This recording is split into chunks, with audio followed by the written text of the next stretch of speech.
Você acha que existe, então, um plano, tipo, vamos abafar o Brasil, vamos acabar com aquele país, porque lá é maior do que a Europa, lá tem Amazônia, você acha que rola isso mesmo? Eu tenho certeza. Não, mas você tem certeza. Você tem certeza, me desculpa. Por quê? Porque você já teve nas operações especiais de investigação.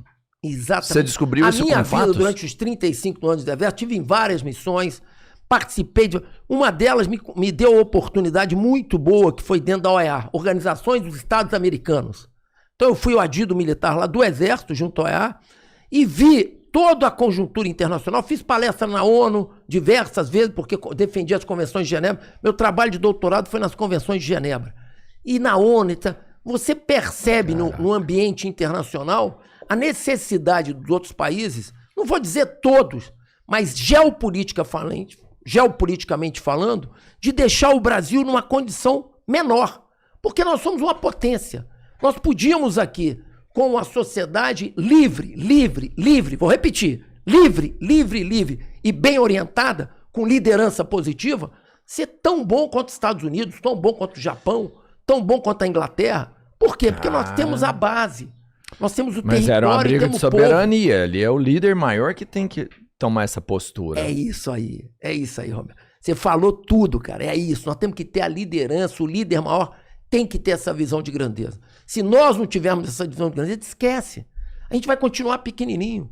Você só conhece o seu tamanho, a sua força, se você coloca a coisa, o peso da mochila nas suas costas. E a sociedade precisa acordar para isso. A sociedade precisa acordar que a nossa mochila é a mochila do trabalho. O que engrandece o homem é o trabalho, não é o Estado. Não é essas bolsas farelo que tem.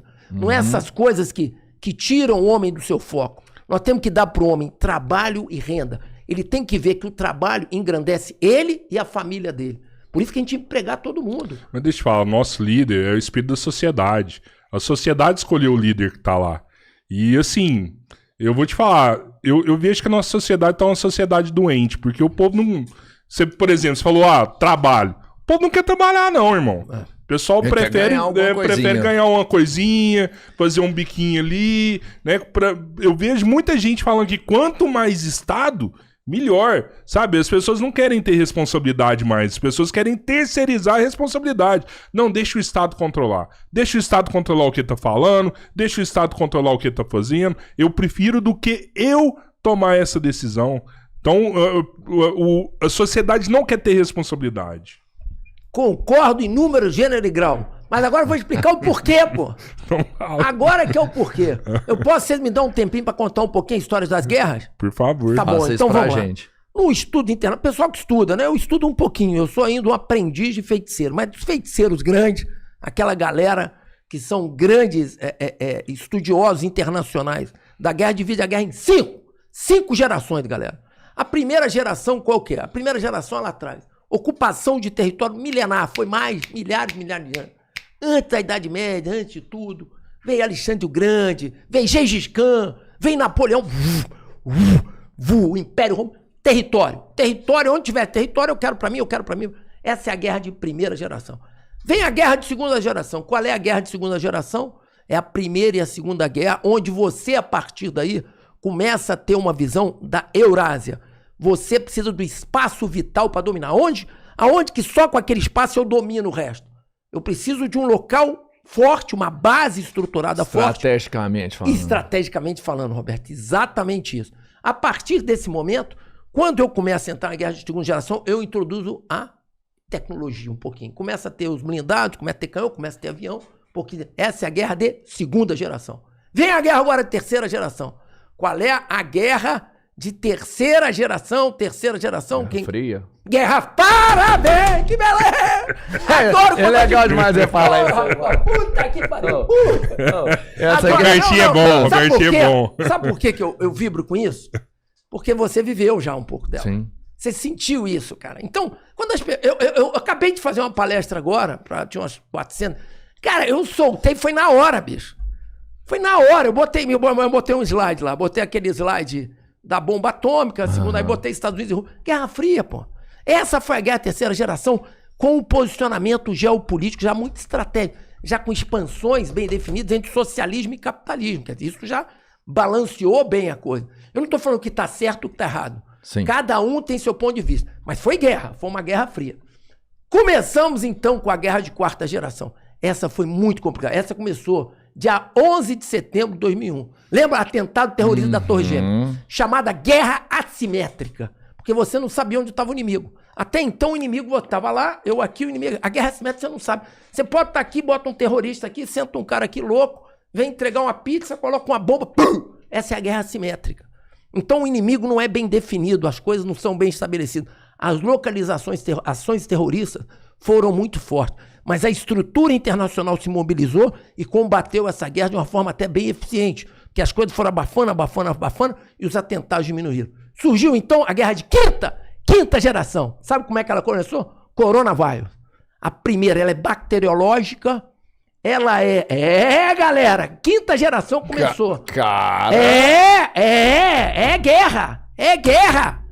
Coronavírus já está definido, entendeu? Começou a guerra de quinta geração.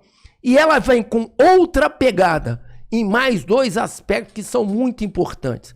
O primeiro outro aspecto que ela vem é o aspecto do jogo de uma guerra onde existe guerra fria e guerra quente. Guerra fria e guerra quente, pessoal?